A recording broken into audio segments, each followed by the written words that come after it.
देखो कितने अच्छे दिखाई देते हो, एकदम अफसर। और कोई हुक्म बॉस?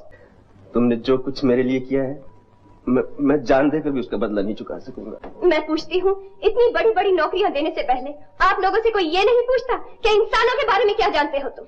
हर चीज बिकती है, खरीदने वाला चाहिए। आपको किस तरह की लड़की चाहिए? इस तरह की। अच्छे बुरे माल के जिम्मेदार हम हैं।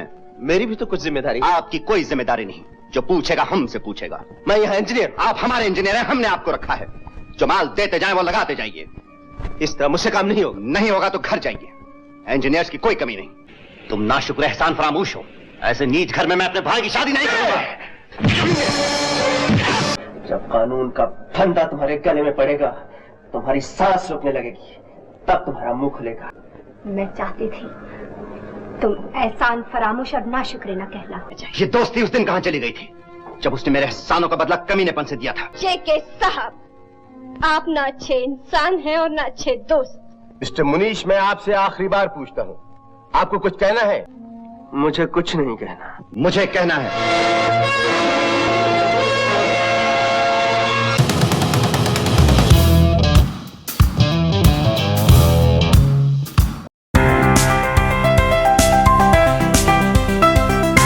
जय किशन अमीर है, मुनीश मेहरा गरीब।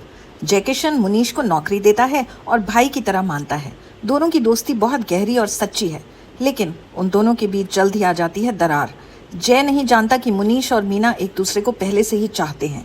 उसका दिल मीना पर आ चुका है और मुनीश की मीना से नज़दीकियां देखकर वो बुरी तरह बिफर जाता है। सही गलत सब भूलकर जय मुनीश को नौकरी से भी और अपनी ज़िंदगी से भी निकाल बाहर करता है। यही नहीं, वो मुनीश की नौकरी कहीं और भी नहीं लगने देता। काम मिलने की कई नाकाम कोशिशों के बाद मुनीश को सरकार नौकरी पर रख लेती है। एक बड़ा पुल गिरा है और उसको पता लगाना है कि इसका जिम्मेदार कौन है। मुनीश को तहकीकात से पता चलता है कि इस हादसे का जिम्मेदार कोई और नहीं, उसका दोस्त और अब दुश्मन जय किशन है। मुनीश चाहे तो जय की जिंदगी बर्बाद कर सकता है, लेकिन वो ऐसा नहीं करता। इसलिए नहीं कि वो महान बनने की कोशिश कर रहा है, बल्कि इसलिए कि कारण नहीं बताऊंगी। जानने के लिए देखिए यश चोपड़ा की डायरेक्शन में बनी आदमी और इंसान, जिसके लिए फिरोज खान और मुमताज़ को film fair best supporting actor and actress awards मिले थे। फिरोज खान वाला रोल पहले राजकुमार को ऑफर हुआ था, लेकिन उन्होंने मना कर दिया क्योंकि एक सीन में धर्मेंद्र से उन्हें चाटा खाना था और ये उन्हें मंजूर नहीं था। उन दिनों फिरोज खान को ज़्यादातर ऐसी फिल्में मिलती थी जिनमें वो हीरोइन से प्यार करते हैं, लेकिन हमेशा हीरो ही उसे ले जाता है। एंड में फिरोज खान की गोली लगने से मौत हो जाती थी। प्यासी शाम और उपासना के अलावा आदमी और इंसान में भी एग्जैक्टली यही होता है।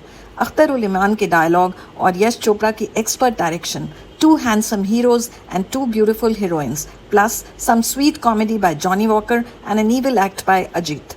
आदमी और इंसान is my recommendation for a good old Bollywood fix this Sunday. इस देश के लोगों को कुर्बानी की जरूरत नहीं, सदा की जरूरत है। यह हमारा समाज नहीं एक नीलाम घर है, बर्दाफरोशों का शहर है, गुलामों का बाजार है। बोली लग रही है, ईमान बिक रहे हैं। इस चेहरे को तो आप अच्छी तरह पहचानते हैं, लेकिन कभी सोचा है नीली आंखों वाला ये फिरंगी हमारे बॉलीवुड में इतनी आसानी से कैसे फिट हो गया? कहानी दिलचस्प है। टॉम ऑल्टर के माँ बाप अमेरिकन थे, लेकिन कई दशक से मसूरी में सेटल थे। यहीं पर टॉम का जन्म हुआ। उनका पूरा नाम था थॉमस बीच ऑल्टर। उन्होंने मसूरी के वुडस्टॉक स्कूल से अपनी पढ़ाई पूरी की और बाद में कुछ साल तक वहां पढ़ाया भी। कुछ समय के लिए टॉम हरियाणा के जगाधरी शहर के एक स्कूल में टीचर भी रहे। फिर एक दिन उन्होंने आराधना फिल्म देखी और उन्हें लगा कि उन्हें एक्टिंग करनी चाहिए। दरअसल उनका सपना बहुत बड़ा था। वो चाहते थे दूसरे राजेश खन्ना बनना। अपना ये सपना लेकर टॉम पहुंचे पुणे के फिल्म इंस्टीट्यूट, जहां उन्होंने नसीरुद्दीन शाह और बेंजामिन गिलानी जैसे अभिनेताओं के साथ पढ़ाई की और गोल्ड मेडल के साथ पास हुए। टॉम को पहला ब्रेक मिला रामानंद सागर की 1976 में आई धर्मेंद्र हेमा मालिनी स्टारर चरस से, and he never looked back. अपने अमेजिंग करियर में टॉम ऑल्टर ने 300 से भी ज्यादा हिंदी फिल्मों में काम किया। उनकी फेमस फिल्में हैं श्याम बेनेगल की जुनून, मनोज कुमार की क्रांति, राज कपूर की राम तेरी गंगा मैली, आशिकी, परिंदा और गांधी। इसके अलावा उन्होंने बंगाली, असमिया, गुजराती, तेलुगु, तमिल और कुमाऊनी फिल्मों में भी काम किया। लेकिन बहुत कम लोग जानते हैं कि वो उर्दू के स्कॉलर थे और गालिब की शायरी के दीवाने। यहाँ तक कि उन्होंने गालिब इन न्यू दिल्ली नाम के मशहूर नाटक में मिर्जा गालिब का किरदार भी निभाया था। हमेशा से स्पोर्ट्स में दिलचस्पी रखने वाले टॉम एक समय पर स्पोर्ट्स जर्नलिस्ट भी थे।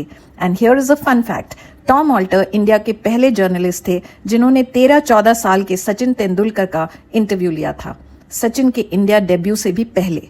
कला और सिनेमा के क्षेत्र में उनके योगदान के लिए 2008 में टॉम ऑल्टर को पद्मश्री से सम्मानित किया गया। Sadly, he was diagnosed with last stage skin cancer in 2017 and soon after left the world.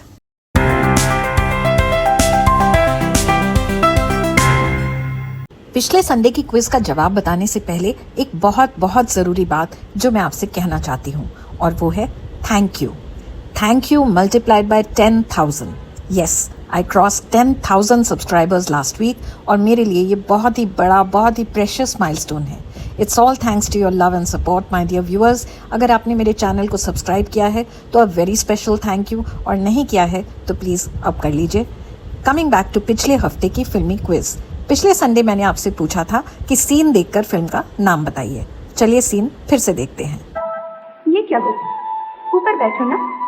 नहीं बीबी जी, जिसकी जहाँ जगह हो उसे वहीं बैठना चाहिए। ठीक है। बीबी जी, ये क्या कर रही हैं आप? जिसकी जहाँ जगह हो उसे वहीं बैठना चाहिए। शिष्य का स्थान गुरु से ऊपर नहीं होता। वो बात की एक बात। अच्छा, तो सिर्फ इतना कहो, थैंक यू वेरी मच। बीबी जी, ये भी बहुत बड़ा हो गया, लेकिन मैं कोशिश करता हूँ। एक बार फिर बोलिए। Thank you very much. Thank you, thank you. बस इतना ही काफी है। जवाब आसान है। नूतन और सुनील दत्त स्टारर मिलन, जो रिलीज हुई थी 1967 में। मिलन को 3 फिल्म फेयर अवार्ड्स मिले थे। Best actress for Nutan, best supporting actress for Jamuna and best music director to Laxmikant Pyarelal. कहानी थी पुनर्जन्म की और फिल्म का एक एक गाना सुपरहिट था। और अब आज का सवाल, इस चाइल्ड आर्टिस्ट को पहचानिए। चलो पढ़ो। बोलो। मुझे बिस्किट दो। अब बिस्किट को भी चाहिए। ये लो। अब पढ़ोगी ना? हैं? चलो पढ़ो। बोलो। मेरा सर दुखता है। अब तेरा सर भी दुखने लगा? हाँ, पर मेरा सर भी दुखता है और नींद भी आती है। इजी है ना? Put your answer in the comment box. अगले हफ्ते फिल्मी मुनिया की फिल्मी दुनिया का एक और क्रिस्प एंड कूल एडिशन लेकर फिर आऊंगी। तब तक के लिए keep watching and keep rocking.